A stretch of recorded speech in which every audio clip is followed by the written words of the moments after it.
Well, I'm gonna get started. Welcome everyone to episode 5 of Washington College's Coaches Corner. This series of events is an effort made by the athletics department to keep members of the Washington College family informed about our teams and the ever-changing environment around the coronavirus. If you don't know, my name is Sean Flanagan, class of 2015, and I'm currently the Associate Director of Athletic Advancement here at the college. I'll be doing my best at moderating this event. It will be recorded if you haven't heard, so if you don't wish to be on video, please turn your camera off. Additionally, during this first part of the event, please mute your microphones. We will conclude with a Q&A for anyone who wants to ask Thad Moore a question directly. At this time, let me introduce Thad Moore, Director of Athletics here at Washington College. How are you doing tonight, Thad? Doing well, Sean. Thanks. How are you? Doing well. For those who do not know Thad's background, he earned a BS in physical education from Salisbury University in 1996 and his MA in education with a concentration in sports management from UConn in 1999. He arrived at Washington College in 2000 as the department's head athletic trainer. In an administrative capacity, that progressively took on larger roles in the athletic department and was promoted to assistant AD in 2010, associate AD in 2012, and deputy athletic director in 2014. He handled scheduling, operations, department research, and served in a leadership role for several facility projects. Then in August 2016, following Dr. Brian Matthews' retirement, he was named Director of Athletics. He's been recognized for his contribution in the athletic training community a number of times and is even a member of the Maryland Athletic Trainers Association's Hall of Fame. So Thad, I want to start with the beginning of your time at Washington College. What first attracted you to Chestertown? I think what first attracted me before I went off to grad school at the University of Connecticut. I graduated from Salisbury in the fall of '96, and I did an internship. Well, I called it an internship. I had a gap semester between graduating and going off to graduate school, and Salisbury, where I went to undergrad, always had a relationship with Washington College where our student athletic trainers would come and do an internship. Typically, it was in the fall semester. So I knew Washington College was looking for somebody for the spring. So I came here in the spring of, I don't even remember, '97, and worked for a semester in '97. And then I went to graduate school. So I kind of got a feel for what Washington College was and what it was about in '97. And then as I was finishing up my graduate degree at the University of Connecticut, the head athletic trainer position opened up. So I was fortunate enough to apply, and Dr. Matthews hired me as a head athletic trainer. So what about your time as a head athletic trainer prepared you for your role in a more senior leadership position within the department? I think just like anything else in any other profession, I mean, you're dealing with situations. I think the athletic training profession is somewhat unique in the sense that you have to make split-second decisions sometimes that could have a serious impact if you make the wrong decision. I think the other thing too, in the athletic training world, you build such tremendous relationships with the student athletes, and I think that allows me to transition well as an AD. I try to continue to build those types of relationships where they know I care about them and I care about their well-being, and it's not just about me or the department, it's about them. They're the most important thing that we have here at Washington College Athletics, student athletes. So you progressed into eventually the deputy athletic director position. What new responsibilities came with that and along the way from head athletic trainer to that position in 2014? Sure. When I first arrived, every year we have a performance review, and every year I kind of kept hounding Dr. Matthews saying I want some more responsibilities. I always knew I wanted to get in administration, and I always knew my passion was going to be at the Division III level. So I kept asking, give me some more, give me some more. What else can I do? What else can I do? And he was very accommodating. So it went from starting out, I believe, with contracts. So I started out with contracts. Then I started to oversee some of the facilities. Then I started to be a supervisor for some of the coaches. So I was to oversight the direct report for some of the coaches. And then I kind of spearheaded the Johnson Fitness Center renovation. So that was a culmination of, again, progress throughout my years there. So, I mean, I spoke a little bit about your awards in your intro. I mean, being so accomplished as an athletic trainer, what has kept you at Washington College? I think it's the continuing challenge. Um, Again, Dr. Matthews, like I said, was very accommodating, and he kept allowing me to continue to grow professionally and adding more and more duties onto my plate. I think now the challenge is obviously with the COVID, it presents new challenges. I would be lying if I didn't say this past year was probably one of the most challenging years, but I think it's one of the most challenging years for everybody. Us to be able to play was a significant accomplishment that the institution was able to achieve. And when I say institution, it took the institution to do this. It took the president, it took Sarah, it took our student athletes buying into what it is that we were trying to accomplish and to be able to compete this spring. If any of that fell, we wouldn't be playing. As some of you, probably all of you know, 8 conference schools in our conference are going to play this spring. We were the first ones to come out and say, put our stake in the ground saying, we will play a competitive spring season. We're one of the few conference schools that are also playing fall and winter sports as well in the spring. And again, it's an achievement and it's a credit to our student athletes buying into what it is that we're trying to do. And it's the continual challenges. I'm excited. We keep having challenges. We keep meeting them. And again, it's the student athletes is what continues to motivate me because I still want to develop and create an exceptional and thriving athletic department. So you talked about us playing, so I'm just going to jump ahead a little bit. Can you walk through the conference's plan for competition? Like right now we're playing non-conference. Anything that you can share with us? Sure. And again, the president just gave us the green light last week to go ahead and have a conference season. And then I think we finalized which of the schools were going to be competing in the spring semester. I think it was late last week. And then we had a proposed schedule that the ADs voted on just this past Tuesday. So we know we're going to start conference competition next Saturday, and it's going to run through May 1st. The 8 schools, and I know I'll do my best to remember because I always mess them up. The 8 schools that are going to be playing, it's going to be Dickinson, Gettysburg, Johns Hopkins, Muhlenberg, McDaniel, Ursinus, Washington College, and I like that. Which one did I miss, Sean? Haverford, Swarthmore, and Bryn Mawr are not competing. So the 8 conference schools. So what we did basically is we set up the schedule so that we're going and we buddied them up. So baseball and softball play together, and then at one site, and then the lacrosses and tennises play at the other site. So it's home and away. So for example, next weekend, Gettysburg lacrosse, men's and women's lacrosse, and their tennis teams are coming to Washington College to play. And we're sending our baseball and softball team to Gettysburg to play. And that's just one of the things that we're doing to accommodate COVID and the ability to have contact tracing. Other things that we're doing is we're testing. We're increasing our testing. So the conference dictated the testing protocol. So you have to do a minimum of 1 PCR test and 1 antigen test every week on every spring athlete throughout the duration of the competitive season. So we have to do that. We're also reduced to 50% capacity on our buses. So that's obviously when we talk about our bigger teams. So when you're talking about men's lacrosse and baseball, they're going to have to be in 2 charter buses to go to and from the sporting events. And again, the usual standards, social distancing, masking, all of that's entailed. We are, I think, somewhat fortunate that we agree that they don't necessarily have to wear masks while they're competing. There is one conference school, so when we go to play Ursinus away up at Ursinus, we do have to wear masks during those competitions. Again, it's an institutional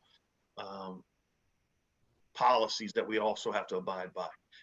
I think the biggest thing that we're struggling with right now, and I'm sure there's a few parents on this call that understand what I'm about ready to say and are frustrated with it, and I share their frustration, is the conference has come out and says, there will be no spectators during our conference games.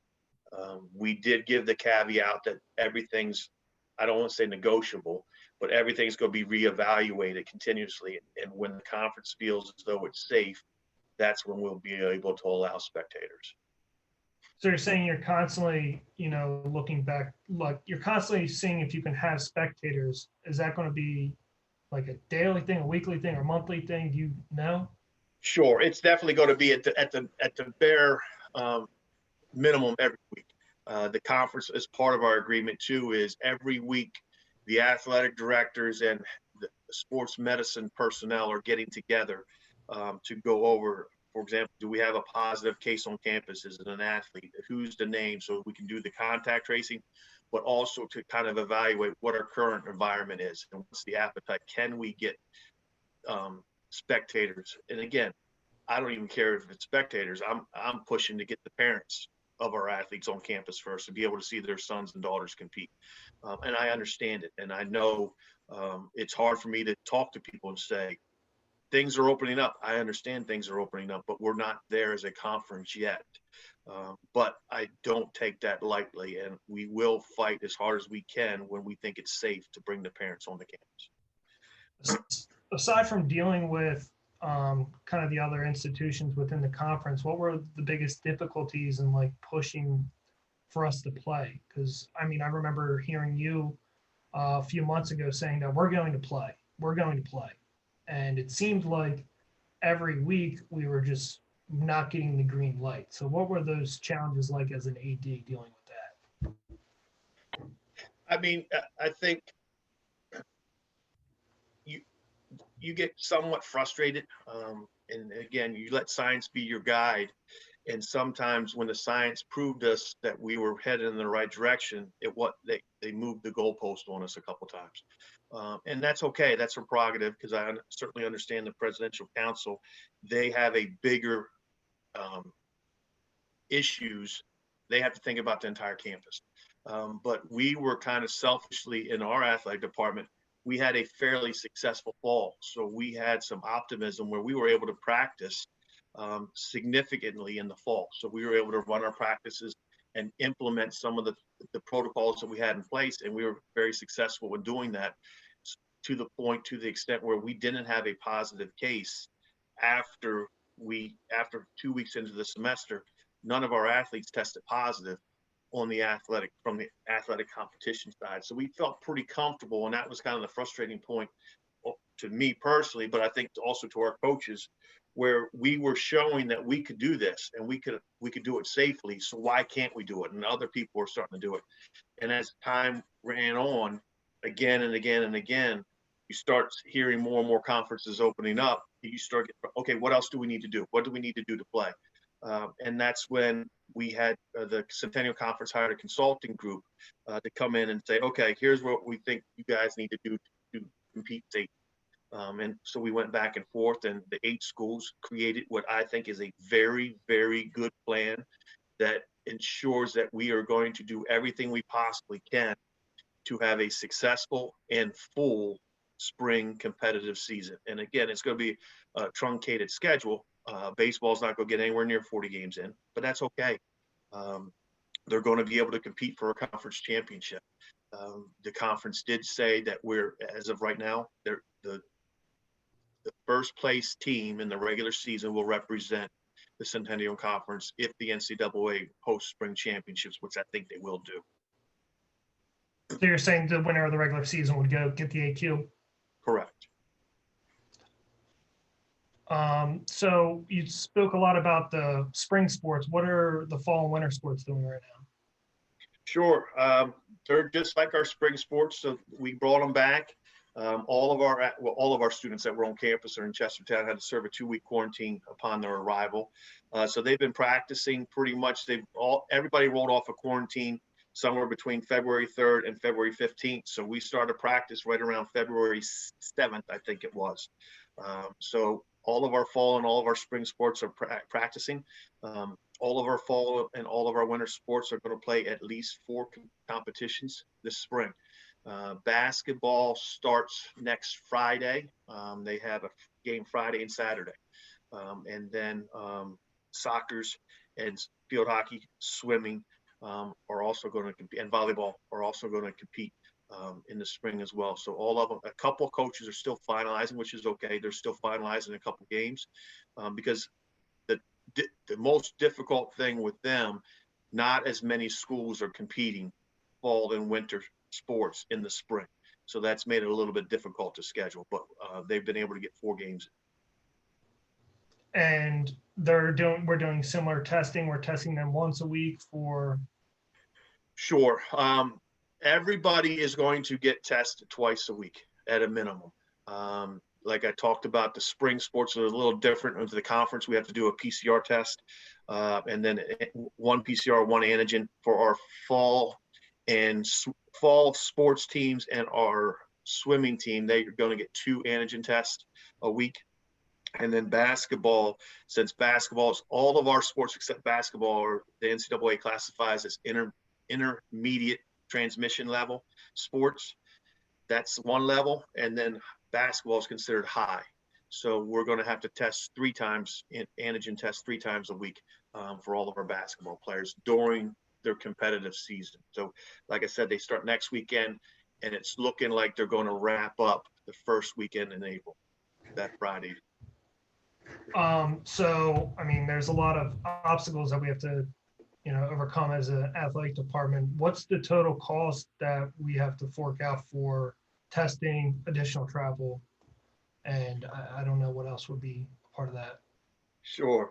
We're still working on the travel piece because we don't have all the games scheduled yet. So we're still waiting to hear back from THG. The testing comes in at right around $65,000 to test the PCR and also the rapid antigen test. If I had to guess, the additional buses, because again, it's normal transportation up except when we have to run that additional bus. With lacrosse and baseball, they're both having, lacrosse is going to have 3 away games in the conference, and baseball is going to have 4. So you can pretty much guess that right around $10,000 in increased transportation costs just to have to run that second bus. And have you heard from the student athletes, like how are they adjusting to getting back to play, and how did they have to deal, like what obstacles they had to deal with during their time of not being able Sure. to play? I think how they're dealing with it, if I would wish everyone could see the smiles on their faces. I mean, because hearing basketballs dribble in the gym, hearing volleyball skidding across the floor when they're attempting to dig, hearing the whistles out on the kib, out on the baseball hitting, it's unbelievable. And having that now, my 11-year-old son goes to me today, goes, "Dad, do you realize Saturday's the 1-year anniversary of when we didn't have school anymore? Like we went virtual." I was like, "Yeah, okay." I think they're adapting very well. I think it's one of those ones where it's such a huge part of their identity. So to be able to get back to doing what it is that they love to do, it's just a huge emotional lift for them. And I think that's one of the reasons, and again, I'm knocking on some wood here, why we've been so successful and have them buying into the protocols that we have set in place, because they understand and they want to compete. And that's why we kind of said back in December, we're going to do everything we possibly can to have a competitive spring season, so they have something to aim for, something to shoot for. It's very difficult to get motivated for a whole spring semester of just practice. It's just difficult. How are the head coaches? What has it been their biggest challenge during all of this? I think their biggest challenge probably was mine too, not knowing. I kept saying jokingly with them, I'm going to figure out how to say "I don't know" to a question in different languages, just because I kept getting tired of saying "I don't know." Just to say something different. I think the unknown was the most frustrating thing for them. And again, I think they took a sigh of relief too when the college made the commitment, we're going to have some type of competitive season. That was a step. And then when we said we're going to have some type of competitive season for all 18 of our varsity sports, that was another step. And then the biggest step was when the conference came out and said, okay, we're going to have a spring schedule. So that put a lot of the coaches' minds at ease, knowing, okay, we're going to have a spring schedule. And then we say, okay, the first place team is going to get to AQ. That's another step. So they're kind of trending back to, other than a few things that they have to do before practice to make sure it's a safe environment for our student athletes, they're back to normal. They're rolling. What has changed on their end in terms of recruiting? That's it. Well, other than they can't get out on, well, now they're starting to, but they couldn't get out on the road. All right. They could bring, we were fortunate enough, again, the college understood that athletics and bringing athletes to campus is mission critical for us. So we were able to, over the summer, bring prospective student athletes on our campus. We were one of the few in our conference that were able to do that. So as early as we were, so they were able to still bring prospective student athletes on campus, but they just weren't able to get out there and see them because everything was shut down. So it kind of put obviously handcuffs you a little bit where you're not able to. And again, for us, it affected really this year's recruiting class, not the fall that's coming in, not the fall of 21. It's the fall of 22, because that's when they really start identifying, because they could start talking to the fall of 22 class in January. So that put them a little bit behind because they weren't able to go out there and start developing that database of recruits. The ones that are coming in this fall, they identified the year before, so they already had them in that pot. So I think we're going to see a little bit of a drop off for fall of 22s as opposed to this fall. Now, as AD, what do you have a role or a relationship with admissions? Like, what is the part you play in all this? The part that I play is when we have, if there's a in-between athlete, or if there's an athlete that's appealing, I just basically send a email to our VP of enrollment, say, hey, Lorna, is there anything else that we can do for this young man or young woman? And to try to help. And if the coaches have a process of, okay, how do we work with open house? How do we get athletes on campus? How do we line them up? And then just, it's opening up communication between admissions and enrollment to make sure it's a continuous ebb and flow back and forth, so that our coaches don't have to spend a lot of time doing that. I'm not the go-between. I'm the one that can go up to the VP level and have a conversation with Lorna, say, hey, look, here's the issue that our coaches are seeing with this process. Is there something that we could change? And then it's also my job to try to continue to hear from the coaches and then talk to Lorna and say, how can we better make this process better? And we do it all the time.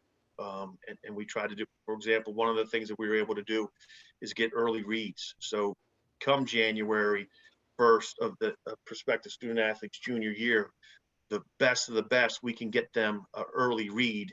And so we can get them in the pipeline and get them an answer. Are they admittable? You're admittable. Here's what we think your package would be, so that we could try to get those early commits, because that's where we're going to be the most successful. For the best of the best, that's what we have to do. Was that something when you first came into the AD role that you wanted to either change or make better, that relationship with admissions? I think we wanted to have it so that, yes, we knew we needed to make it better. And we knew that we needed to develop a better partnership where it's give and take. Athletics right now, we are bringing in between 35 and 40% of the freshman class every year. So we are an integral part of that, but we want to do it the right way because we're all on the same team. We're all trying to make sure that Washington College is successful and meets their admissions goals. So we're admissions counselor, our coaches are admissions counselors almost as much as they're a coach. If we're not getting good athlete in, it's very difficult to have a good outcome on the field. Was there other thing? Go ahead. Sorry, I didn't mean to cut you off. I was just going to say, we can't do that if we don't have the relationship with admissions and enrollment. It's impossible. Were there other things that when you took the AD's chair that you wanted to improve? Like, what were the things that you wanted to change in your first couple of years? Well, one of them is you. So we wanted to make sure that fundraising. So we wanted to make sure that, to me, we needed to have a dedicated person to do our fundraising for us. It just was too burdensome and not, I think it's a failed plan if we're asking our head coaches to do all their own fundraising at this level. So I think, and we were very fortunate. The February of my first year, so February of 17, The former chairman of the board, Larry Culp, asked us to do an athletics department strategic plan. And in that strategic plan, we laid out some of the goals for the department. One of them being, okay, how do we develop an exceptional and thriving athletic department? And that's kind of what I referenced earlier tonight. And one of those was, okay, we need to continue to do what we do well. We continue to place our student athletes do better in the classroom on average. They retain at a higher level. They graduate at a higher level. And then they have career placements behind graduation at a higher level than the normal student population. So we need to continue to do that. We looked at expansion. How do we expand? We looked at all of our rosters. Do we have the capability to have more people on our rosters? And again, not just to fill a roster slot, but to fill them with quality people and quality athletes. And then a couple of the other ones was, okay, fundraising. It's a big one. Division III athletics, a small liberal arts school, fundraising is huge, and we need to continue to develop that. And we've been successful with it. I look at it now where we were, and even with the pandemic, literally for the last year and a half, we're still continuing to do a very good job with that. We sold our golf tournament out, and that's one of the first things I always saw all the colleges around us having a golf tournament. Okay, we need to do one, but we got to do it. We got to do it right. We want to continue to build it. So now we sold it out in an hour. And again, I understand this is the spring that Sean and I were hopeful that it would go into a 2-flight, a morning flight and an afternoon flight. And then COVID didn't let us do that, but it's developed and we're continuing to develop and we're continuing to grow it. And speaking about the strategic plan, you mentioned growth. Is there what are there talks about expanding teams, adding teams and programs? Yes. So short answer, but I'll expand on a little bit. We've added one varsity sport. Track and ski was the first sport that we've added. Then that was part of the strategic plan. One of the sports that we're looking at also is the running sports, cross country, track and field. So that one is a natural fit for us too, because every school in our conference has it. So we're looking at that one as well, implementing that one. I think initially, or our initial thoughts is we start with cross country and then we build out from there. Time frame wise, again, that was in our 5-year strategic plan in 2017. It's not going to happen in 5 years, but that's something that we're still working towards and trying to figure out how do we implement that and how do we move forward with that. I'm going to go to the chat because there's been some questions asked there. Do we have any current dual sport athletes? Yes. Typically, we have quite a few field hockey and women's lacrosse players. That's generally where we have a lot of them are there. Now, I think we've got a couple swimmers and rowers, and then that might be it. But yes, we do. I want to say we probably have, I think it's around 10 or 11 this year that we have dual sport athletes. And how many student athletes do we have in total? 380, I believe, right now. All right. Another question that was asked is testing, COVID testing covered by the CARES Act? Unfortunately not.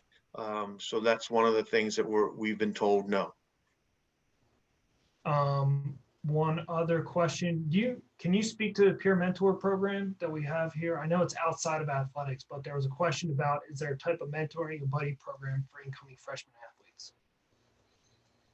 I can't speak to the peer mentoring program because I'm not knowledgeable enough about that. Yeah. I do know a couple of our teams, they do have like a buddy system where they pair up a upperclassman with an incoming freshman over the summer, but not all teams do that, but that is a good idea. And I'll go one more question that was in the chat. The overall total budget for the athletic department, and how does that compare to others? So the overall budget of the athletic department is right around, and we're including salary and operating, it's $2.2 million. I would say in general, it's less than the majority of our Centennial Conference schools. If I had to put a dollar mark on it, I just don't know. but I'd be willing to bet it's probably about $500,000 less than the majority of our conference. And are we still fundraising for, like, it was 60% at the time for our operating budgets in their strategic plan? Are we still at that percentage? Yes. All right, so I have a couple other questions, and then I'll open it up for Q&As. You know, what are your future goals for the department? I know. And I'm just trying to get through next week. No. Yeah. Our future goals for the department. Again, it's the same thing. I think at one of the pillars that we wanted to do in our strategic plans win. Our goals are we want to be in the top 4 in the conference across the board on average. So in order to do that, we typically finish over the last several years where we typically finish on at 6.5. So we have room to grow. And if we're in the top 4 in the Centennial Conference, we're going to be very well rounded nationally. The Centennial Conference, in pretty much top to bottom of the sports that they offer, there are national powers in there. If you just look at a lot of the women's lacrosse, you have Gettysburg and F&M. They're ranked in the top 10 every single year. So men's soccer. So it's literally, it's such an unbelievably tremendous league, both academically and athletically. That's where we want to be. And that's where we want to live and set it. So we get in the top 4. So we've had tremendous success with a lot of our teams, but we want all of our teams to be successful because we think all of our teams are successful. It gets easier for all of our teams to also recruit. And my last couple of points are with the recent news with Jeff Shirk's departure as head men's lacrosse coach. Can you speak to what Coach Shirk has done for the department? Well, I see Matt Wilson on here. I probably should defer to him to say, but no, Jeff is, you don't replace a Jeff Shirk because you can't replace a man of his character. You can only hope that the next person that sits in that seat has the same character he has. So again, we wish nothing but the best for Jeff. To say that we're going to lose a significant part of our department when Jeff leaves is an understatement.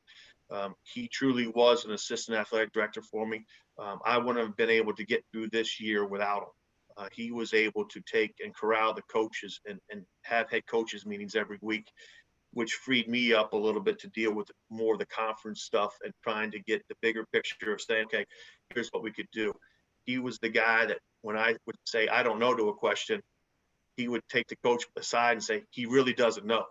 He's trying. So he's going to be very successful in his next endeavor, and he's going to be able to get that balance and quality of life that he's looking for. So we wish him nothing but the best of luck. I think next steps, how do you go about replacing it? We do what we always do. All right. So we're going to send out a national search. We'll have our search committee, and then we'll interview quality candidates. And then to me, it's about who's the best fit for the college, the best fit for the department. And that's kind of how we base our decisions on. And I'm going to go back because there's been a couple other questions. JP, I love it. How can people contribute to COVID testing? Sean, you're the money guy. So JP, question, JP, I guess. Hey, JP, that's an easy one. Absolutely, you can. Absolutely. And I'll have Sean follow up with you after this call. So but yes, absolutely you can. And certainly we are very, very, very appreciative of anyone that's willing to do that. I mean, yes. So thank you for asking that, JP. Yeah, and at the end of the month, JP, we're running our Shore Strong campaign, which the first $100,000 would be matched by a leadership donor for anything around COVID expenses for the athletic department. That was the last question that I saw in the chat, but I can still open this up for other questions if anyone has any.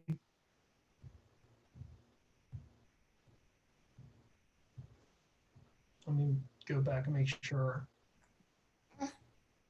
Sean, could you have Thad address Carrie's question about study hall or tutoring hours for athletes? Thad, did you Sure. hear that? Yes, thank you.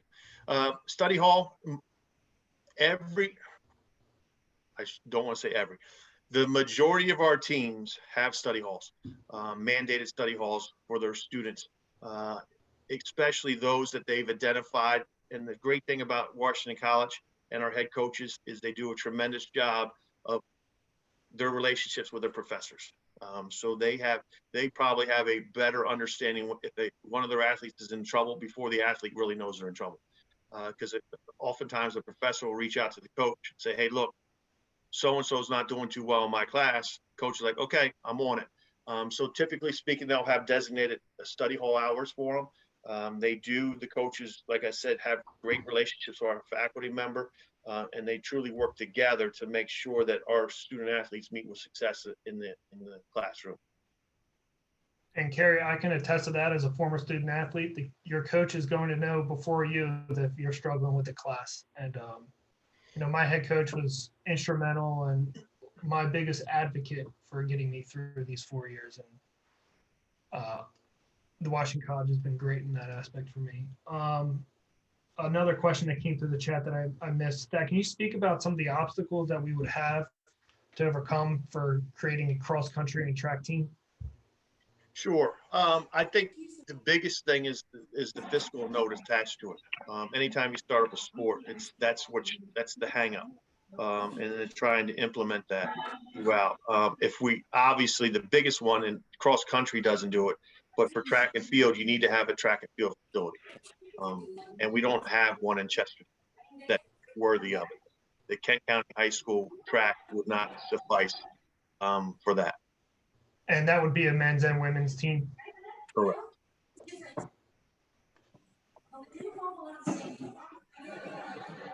I do not see any other questions.